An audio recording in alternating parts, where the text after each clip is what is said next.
السلام علیکم خواتین و حضرات، آج کی تازہ ترین خبروں کے ساتھ پروگرام بات سے بات کا میزبان میاں اکبر علی آپ کی خدمت میں حاضر ہے۔ بڑی خبر آپ کو دینے جا رہا ہوں جو کہ میں نے آج سے چند دن پہلے 19 اکتوبر بروز ہفتہ آپ کو خبر بریک کی تھی کہ جسٹس یحییٰ چیف جسٹس نامزد ہونے جا رہے ہیں۔ یہ خبر آج سچ ثابت ہوئی۔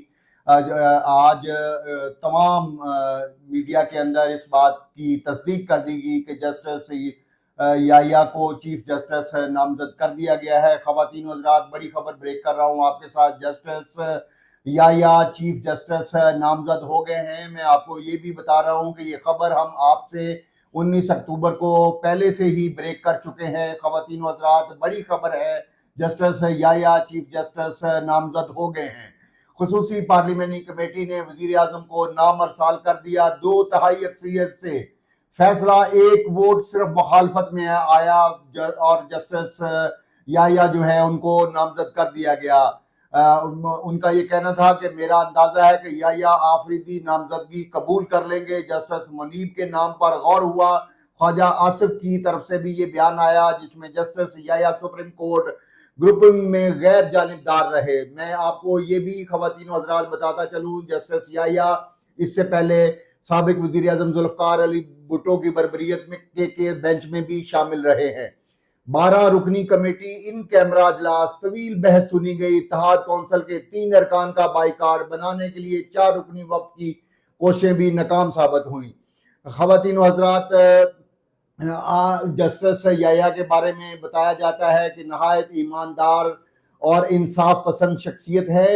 ہمیں یہ توقع کی جا رہی ہے کہ عدالتی وقار اور عدالتی فیصلے جلد سے جلد ان کی سربراہی میں ہوں گے اور انصاف اور اصولوں کی بنیاد پر فیصلے کیے جائیں گے۔ اس سے پہلے جسٹس فائز عیسیٰ کا رول جو ہے وہ متنازع رہا، ان پر بہت ساری پارٹیز کے اعتراضات رہے۔ امید کی جاتی ہے کہ جسٹس یحییٰ جو ہے وہ اس قسم کی شکایات کا ازالہ کریں گے۔ میں یہ بھی بتاتا چلوں کہ مخصوص نشستیں ججز نے حتمی فیصلہ دیا، نہ ان پر عمل درآمد کے پابند ہیں۔ توہین عدالت نہیں ہو سکتی۔ جسٹس فائز عیسیٰ، جسٹس مندوخیل کا بیان سامنے آیا جس میں انہوں نے کہا کہ پی ٹی آئی کا دعویٰ نہیں تھا کہ آزاد امیدوار ان کے ارکان ہیں اور اکثریتی فیصلے میں بنیادی چیزوں کو نظر انداز کیا گیا۔ ایسا لگتا ہے کہ 8 ججز نے اپنی الگ عدالت بنا لی، 2 ججز کا اقلیتی فیصلہ جاری۔ اسی طرح خواتین و حضرات، 12 جولائی کا مختصر اور 23 ستمبر کا تفصیلی فیصلہ، 14 ستمبر اور 18 اکتوبر کی وضاحتی آئینی غلطیوں سے بھرپور ہے۔ امید ہے اکثریتی ججز انہیں درست کریں گے۔ سپریم کورٹ کی طرف سے یہ بڑا بیان سامنے آیا ہے۔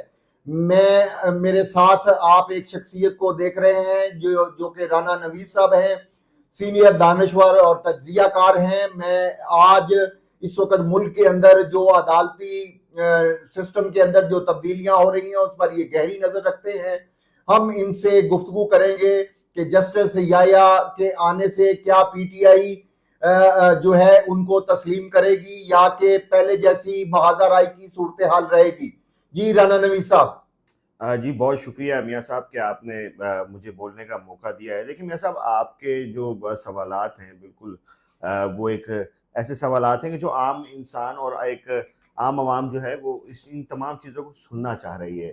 سب سے پہلے تو میں آپ کو یہ بتاؤں گا کہ دیکھیں، کل سے یہ بات سوشل میڈیا پہ گردش کر رہی ہے کہ جس کی لاٹھی اس کی بھینس، تو اس میں کوئی شک نہیں ہے۔ اگر آپ کل کے اجلاس کی اگر بات کریں تو اجلاس کے اندر ایک طویل بحث کے بعد جس میں یہ بھی سننے میں آیا کہ پیپلز پارٹی اور مولانا فضل الرحمان صاحب کا جو ووٹ تھا وہ جناب شاہ جی کی طرف تھا، لیکن خیر فیصلہ ہو گیا کہ جسٹس یحییٰ صاحب جو ہیں وہ چیف جسٹس بنیں گے۔ اب بات یہ ہے کہ یحییٰ صاحب کی ویسے تو لوگ کہہ رہے ہیں جی کہ ان کی 8 سال سروس ابھی رہتی ہے تو ان کو تو نقصان ہو گیا۔ سب سے پہلے تو میں ان لوگوں کو یہ بتاتا چلوں کہ ان 8 سالوں کا یا 3 سالوں کا حساب ایک طرف اور پوری زندگی کی سروس کا حساب ایک طرف، میرے خیال میں 1 سے 2 مہینے کے اندر 1 سال کا جو حساب ہے وہ پورا کر لیا جائے، 1 صدی کا حساب پورا کیا جائے گا اور پھر 7 نسلیں جو ہیں وہ خیر سے بیٹھ کے کھائیں گی۔ یہ تو بڑے لوگ اور بڑی بڑی باتیں، ہم چھوٹے چھوٹے لوگوں کا اس میں کیا عمل دخل۔ لیکن سر میں آپ کو یہ بتاؤں کہ جو یہ ہماری جو آئینی ترمیم ہوئی ہے، کیا آپ سمجھتے ہیں اس ترمیم کے ہونے کے بعد عدالتی نظام کی کوئی وقت رہی ہے؟ جی جی عدالتی نظام کہاں پہ کھڑا ہو گیا آئینی ترمیم کے بعد؟ یہ سب کو پتہ ہے. جی جی فیصلہ تو وہ ہونا ہے کہ جو اب اس ملک کے سربراہوں نے کرنا ہے. لیکن رانا صاحب اس پہ وزیر اعظم کا جو بیان آیا ہے، ان کا یہ کہنا ہے کہ 26ویں ترمیم کی منظوری کی صورت میں ترقی، خوشحالی اور استحکام کے لیے یہ بہت ضروری تھا. اس وجہ سے ہم نے یہ آئینی ترامیم کروائی، کیونکہ اس پہ ادارے تقسیم ہو گئے تھے، لہٰذا اداروں کو ایک پیج پہ لانا بہت ضروری تھا، جس میں ان کا کہنا ہے کہ اس وقت عدلیہ اور اس وقت اسٹیبلشمنٹ، آرمی اور جو حکومت ہے وہ ایک ہی پیج پر ہیں. آپ کیا سمجھتے ہیں کہ اس بڑے فیصلے کے بعد یہ کتنی دیر تک اس طرح کی محبتیں جو ہیں وہ قائم رہیں گی؟ سر بات یہ ہے کہ یہ ساری کی ساری چیزیں نا آپ کے مفاد پہ آ کے اور ختم ہو جاتی ہیں. جب تک آپ کے مفاد ہوتے ہیں تب تک یہ تمام چیزیں چلتی ہیں. اس کے بعد تو کون اور میں کون، یہی پی ایم ایل این ہے، یہی پی ٹی آئی کھڑی ہے، یہی آپ کے سامنے پیپلز پارٹی کھڑی ہے. کل تک اداروں پہ یہ بھی بول رہے تھے. سر سپریم کورٹ ادارہ نہیں تھا، پی ٹی وی ادارہ نہیں تھا، تب کیا ہو گیا تھا؟ تب بھی تو ادارے تھے. اپنے مطلب کی صرف بات کر رہے ہیں. آپ مجھے یہ بتائیں کل کا جو فیصلہ ہوا ہے، آپ نے ایک اتنی بڑی پارٹی کو جو ہے پاکستان کی، اس پارٹی کو کہ جس کے بارے میں یہ کہا جا رہا ہے کہ اس نے تاریخ کا سب سے بڑا ٹرن آؤٹ دیا ہے، وہ آپ کی کسی بھی چیز کا حصہ نہیں بن رہی ہے. آپ ترمیم کرتے جائیں یا آپ اپنے جسٹس لگاتے جائیں، اس سے ہوگا کیا؟ مجھے آپ یہ بتائیں. اس سے صرف اتنا ہوگا کہ جو آپ چاہتے ہیں، جو آپ فیصلے کرانا چاہتے ہیں وہ آپ کروا لیں گے. اتنا ہی ہوگا، اس سے زیادہ. ران صاحب آپ سینئر تجزیہ کار ہیں، کافی قریب سے حکومتی معاملات کو دیکھتے ہیں.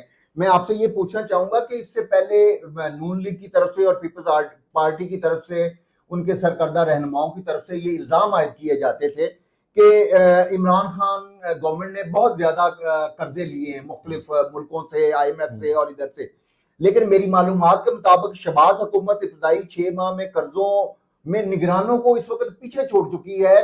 جو نگران حکومت نے بھی قرضے لیے تھے اس ملک کو چلانے کے لیے، اور 6 ماہ میں 5,552 ارب روپے قرضہ لیا، اور نگران دور کے اندر 6 ماہ میں 840 ارب قرضہ لیا گیا تھا. تو کیا یہ ایسا نہیں ہونا چاہیے کہ یہ جو قرضے لیے جاتے ہیں، اس کی ایک ویب سائٹ کے اوپر اس کو بتایا جائے کہ یہ قرضے، یہ لون کیا یہ پاکستان کی عوام کے لیے استعمال ہو رہے ہیں یا یہ اپنی ذاتی جیبوں میں گھوم کر واپس جا رہے ہیں اور پھر ملک سے باہر جا رہے ہیں، اور اس عوام کو یہ جو قرضہ لیا گیا انہیں ٹیکسوں کی صورت میں اپنی جیب سے پورا کرنا پڑے گا؟ سر مجھے آپ یہ بتائیں، آپ اور میں دونوں ہی عام شہری ہیں. یہ قرضہ جو بھی کوئی لے رہا ہے، کوئی بھی جماعت لیتی ہے، اس سے عوام کو مجھے ایک بھی فائدہ بتائیں کہ عوام کو یہ فائدہ ہو رہا ہے. یہ آپ مجھے بتائیں کہ یہ آئی پی پیز کا مسئلہ ہوا ہے، اس کے بعد کیا بجلی سستی ہو سکی ہے؟ اب بل جو ہے وہ خواتین و حضرات، ہمارا وقت پورا ہو گیا. میں رونالڈ نوید صاحب سے اجازت چاہوں گا، پھر ایک نئے پروگرام کے ساتھ حاضر ہوں گے. اب تک کے لیے اللہ حافظ.